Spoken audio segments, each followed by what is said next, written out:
반갑습니다. 플러스 경매 김수경입니다. 부산 울산 경남 지역 경매 대행 그리고 경공매 교육하고 있습니다. 자, 오늘은 부산 해운대구 중동 LCT 뒤편에 위치한 이안 해운대 파일런 주거용 오피스텔입니다. 77평형 물건인데요. 이 물건 낙찰이 됐는데 매각 불허가로 다시 한다고 합니다. 그래서 자세히 한번 살펴보려고 합니다. 자, 사건 번호입니다. 부산 동부 지원에 2023 타경에 5392됩니다. 그리고 77평형이고요. 전유 면적은 61.97평, 복층 구조입니다. 감정가 10억 7,800만원입니다. 그리고 이번 최저가는 감정가의 51%에 해당하는 5억 5,193만 6천원입니다. 그리고 입찰 보증금은 최저가의 10%인 5,519만 3,600원입니다. 그리고 6월 24일 날 경매 진행합니다. 이 사건 예전에도 제가 한번 소개해 드렸었죠. 그리고 그 이후에 1월 21일에 뭡니까? 당시에도 입찰 최저가가 5억 5,193만 6천원이었습니다. 자, 11명이 입찰에 참가했고요. 그리고 1등한 사람 금액은 7억 1,595만 6천원, 2등은 6억 9,290만원이었다고 합니다. 2등한 사람이 차순위 신고돼 있네요. 자, 차순위 신고는요, 왜 하냐면은 1등한 사람이 사람 이름 모르잖아요. 그래서 잔금을 미납할 수도 있지 않겠습니까? 자, 그러면 잔금을 미납하게 되면 차순위 신고한 사람이 낙찰자가 되는 겁니다. 자, 그래서 하는 건데, 그럼 2등 하면은 무조건 자격이 있습니까? 그건 아니고요. 2등이건 3등이건 4등이건 간에 차순위 신고는 할 수 있는데, 그 금액적으로 이제 제한이 있습니다. 입찰가. 자, 어떤 식으로 되냐면은, 딱 1등 금액, 낙찰 받은 1등 금액 빼기 보증금, 보다 내 입찰가가 높아야 합니다. 그럼 여기서는 1등 금액이 얼마죠? 7억 1,595만 6천원 아닙니까? 당시에도 지금하고 최저가 같았어요. 그래서 최저가인가는 보증금은 5,519만 3,600원입니다. 그래서 7억 1,595만 6천원 빼기 5,519만 3,600원보다 입찰가가 높으면 차순위 신고를 할 수 있는 겁니다. 근데 예를 들면 여러분이 이제 입찰에 참가했는데 말입니다. 자, 1등하고 나는 3등을 했어요. 그런데 2등한 사람이 차순위 신고를 안 해요. 내가 하면 좋겠죠. 물론 1등이 잔금을 미납해야 나한테 돌아오는 거긴 하지만. 근데 특별한 하자가 없는 한 잔금 미납하는 일은 별로 없다, 그죠? 예, 잔금 미납하는 경우는 어떤 경우입니까? 동그라미 하나 더 붙였을 때. 예를 들면 이 사건 같으면 7억 1,500 얼마 되는데 71억 얼마 이렇게 썼을 때. 그럴 땐 잔금을 미납하겠죠. 그럴 때 차순위 신고하면 완전 그죠? 땡, 너무 좋겠네요. 그땐 차순위 신고를 할 수가 없겠죠. 71억 얼마 빼기 55, 그 금액보다 높아야 되니까 그건 아예 차순위 신고가 안 되는 거죠. 그래서 차순위 신고 하시는 분이 간혹 계십니다. 그래서 안내를 드렸습니다. 혹시 2등이면 무조건 하느냐, 나는 3등이면 안 되냐 이렇게 생각하실까봐 안내 드렸으니까 참고하시고요. 자, 그러면 이 사건 말입니다. 입지 한번 보도록 하겠습니다. 입지 봅니다. LCT 뒤편이다 라고 제가 안내를 드렸습니다. 자, 빼고요. 이렇게 보면은, 자, 여기가 이제 해운대 비치 있고 LCT 있다, 그죠? 여기가 LCT A동 아파트, B동, 요 두 개가 아파트 동이다, 그죠? 그리고 여기는 레지던스 되고, 그리고는 여기 아파트 동의 북동측으로 바로 붙어 있죠. 이안 해운대 파일론입니다. 이게 이제 요 본건에 해당하고요. 자, 여기 보면은 남동향, 남서향 있죠. 해당 물건은 남서향입니다. 요 라인에 해당하게 됩니다. 그리고 14층, 25층 중에 14층 물건입니다. 자, 그러면은 아까 제가 복층 구조입니다 했어요. 구조 한번 볼까요? 우리 구조 한번 봅시다. 구조를 보면은 자, 아랫부분 원래는 어떻게 되어 있냐면 현관 들어가고 여기가 안방하고 뭐 드레스룸, 욕실 되어 있고요. 그리고 작은 방들 3개 이런 식으로 되어 있고, 그리고는 뭐냐면은 여기에 계단이 보이고요. 그리고 이쪽도 지금 계단이 보입니다. 계단이 보여요. 그래서 그 다음에 그러면은 위에 부분은 복층, 윗부분은 어떻게 되냐, 여기 역시 계단 아까처럼 보이고요. 그죠? 그리고 이쪽 계단 올라가면 뭐냐면은 여기에 거실이 있고 방이 하나 있고, 여기 계단 올라가면 여기 방이 하나 있고, 요 하얀 부분은 이제 밑에 층에 층고가 높은 거죠. 이런 식으로 지금 복층 구조되어 있습니다. 그리고 해당 세대가 42세대가 있는데 지금 현재 매물은 8건이 있다고 하고요. 그리고 11억에서 13억 5천으로 지금 매물이 나와 있다고 합니다. 11억에서 13억 5천. 자, 그러면 다시 돌아가서 권리관계 한번 보도록 하겠습니다. 자, 등기부 봅니다. 2017년 3월 7일에 현재 소유주가 매수를 했고요. 그때 농협은행으로부터 담보대출 받아서 근저당 설정되어 있고 그 뒤에 근저당이 여러 건이 있고 가압류도 있고 압류도 있고 그렇습니다. 그리고는 경매 개시는 23년 12월 4일 농협은행에서 경매 신청해서 진행이 되고 있습니다. 23년 12월 4일입니다. 자, 그러면은 한번 저기 점유관계 한번 보도록 하겠습니다. 자, 임차인 현황 해가지고 두 사람이 보이는데요. 네, 이 사건 기본적으로 소유주가 점유하고 있습니다. 소유주가 있는데 임차인 이렇게 두 사람이 보인다라고 있는데 이 외국인이다 뭐죠? 뭐라고 PH 이렇게 되어 있는 거 보니까 외국인은 거소 신고를 하지 않습니까? 장기 거주하는 사람들 이 거소 신고가 21년도에 되어 있습니다. 그리고 그 밑에 어떤 사람도 23년도에 이렇게 되어 있습니다. 21년도, 23년도 그렇습니다. 이 본건의 말소 기준 권리는 농협은행의 2017년 근저당입니다. 자, 그러니까 늦죠. 21년, 23년. 그래서 이 사람들이 뭐 진정한 임차인이다, 뭐다 이런 걸 사실은 우리가 따질 필요 없어요. 임차인이건 아니건 아무 우리하고 상관이 없으니까. 그래서 뭐 예를 들면 진정한 임차인이라 하더라도 우리가 배당 못 받는다고 해서 뭡니까 입찰 보증금을 인수하고 이런 것 입찰 보증금이래 보증금 그죠 임차 보증금을 뭐 인수하고 이런 것도 없으니까요. 그래도 이제 부연 설명을 드리자면은 이 외국인 같은 경우에는 여기에 거소 신고만 되어 있을 뿐 점유하지는 거주하지는 않는다고 합니다. 소유자의 진술입니다. 현황 조사서에 나와 있습니다.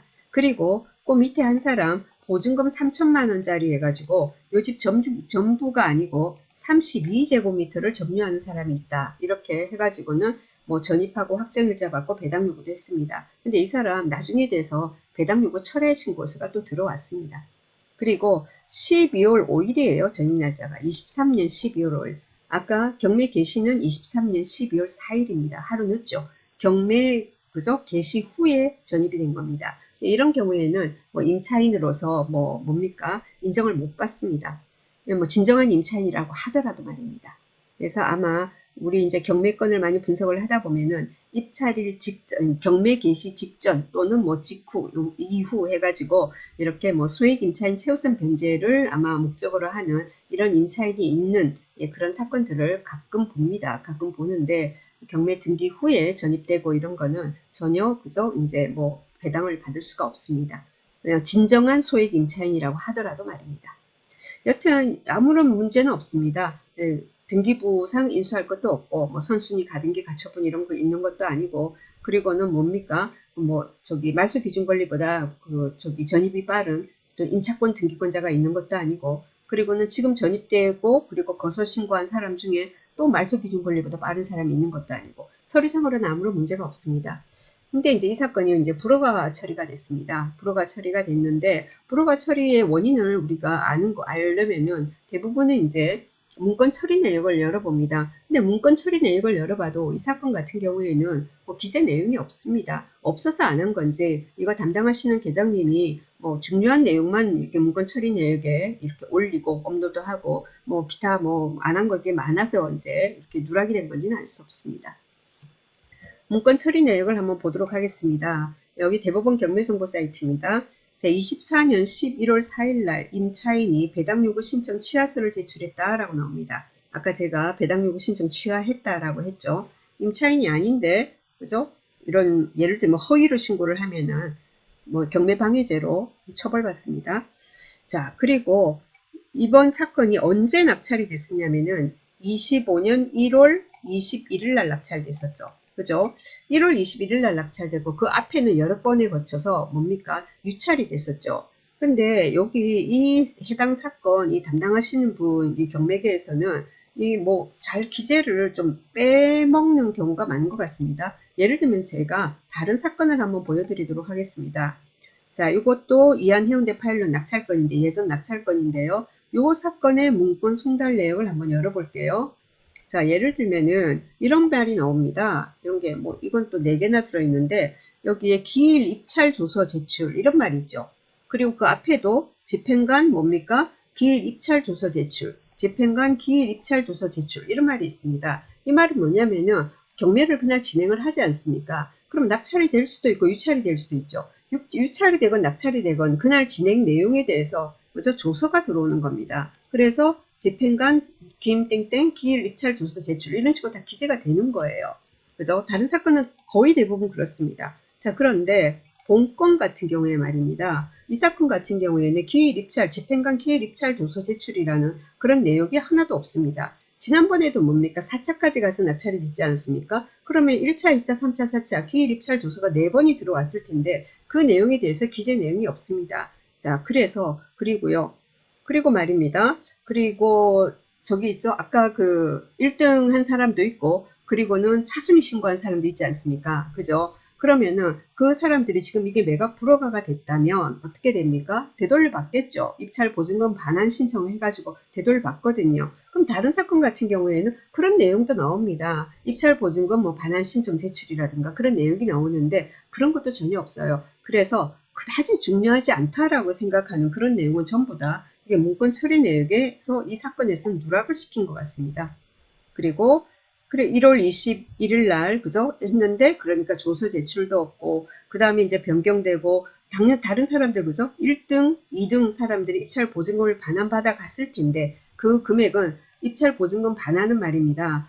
법원에서 전화해서 이거 불허가 됐습니다. 계좌번호 불러주세요. 이러는 게 아니거든요. 불허가 됐어. 안 그래도 낙찰을 받아 기분 좋은데 불허가 됐다고 연락이 와. 그럼 뭐예요? 기분 가뜩이나 나쁜데 또 시간 내서 법원까지 가서 신청서 제출해가지고 보증금을 되돌려 받는 겁니다. 근데 그런 내용도 여기는 전혀 없거든요. 그래서 문건 처리 내역을 가지고는 본건은 조금 어렵습니다. 그리고 또 뭐냐면은 그 불허가 원인이 여러 저기가 있는 겁니다. 불허가 원인이 여러 가지가 있는데 물건 자체에 하자가 있는 걸 나중에 발견했다라든가 그런 경우도 있고 또는 채무자금 소유주가 말입니다. 그 개인회생이라든가 파산이라든가 아니면 채권자와의 어떤 소송이라든가 여러 가지 이유로 해가지고 이 경매 절차를 잠시 좀 정지해 주세요라고 신청이 들어오는 경우 있습니다. 자, 그런 경우에도 불허가가 되는 거고, 그리고는 뭐죠? 그 경매, 여기 뭡니까? 경매를 진행하다 보면은 이해관계인들에게 법원에서 서류를 보내지 않습니까? 그게 어디 꼭 도달이 돼야 되는데, 도달이 안 됐는데 그냥 진행을 해버렸다든지. 그런 경우는 절차상의 흠결이라고 하죠. 여러 이유로 해서 지금 불허가가 날 수 있는데, 워낙이 많은 부분이 여기는 빠져 있기 때문에 문건 처리 내역으로는 우리가 알 수가 없습니다. 자, 그러면 이게 입찰 날짜가 6월 24일 아닙니까? 관심이 있으신 분은 6월 24일입니다. 자, 그러면은 6월 17일 날, 그죠? 일주일 전에, 6월 27일에 일주일 전인 17일 날이 되면은 매각물건 명세서가 새로 올라올 겁니다. 그 매각물건 명세서에 비고란에 뭔가 기재가 없다. 불허가의 원인을 짐작할 수 있는 이유가 없다. 이러면은 우리가 그 다음에 할 수 있는 것은 뭐가 되냐면은 경매계로 문의를 해볼 수밖에 없습니다. 그밖에 방법이 없습니다. 이 사건 이제 불허가 되고 다시 6월 24일 날 날짜가 잡히니까 많은 분들이 문의 전화가 오고 그리고 지난 영상 아래에 댓글로 이거 불허가로 다시 한다. 영상 다시 올려줬으면 좋겠다. 이런 말씀을 드려서 제가 지금 영상을 준비를 해봤습니다. 서류상으로는 지금 문제 없습니다. 하지만 물건 현황상으로 물리적인 하자가 있는지 아니면 어때서 그러한 건지에도 짐작할 수 있는 문건 처리 내역도 부시를 하고 그렇습니다. 자, 그러니까 다음에 매각물건 명세서 올라오시면 꼼꼼히 살펴보시고 현황 조사도 해보시고 경매계로 문의도 해보시고 이렇게 할 수밖에 없을 것 같습니다. 자, 저는 오늘 여기까지 하도록 하겠습니다. 다음에 또 다른 사건 가지고 찾아뵙도록 하겠습니다. 감사합니다.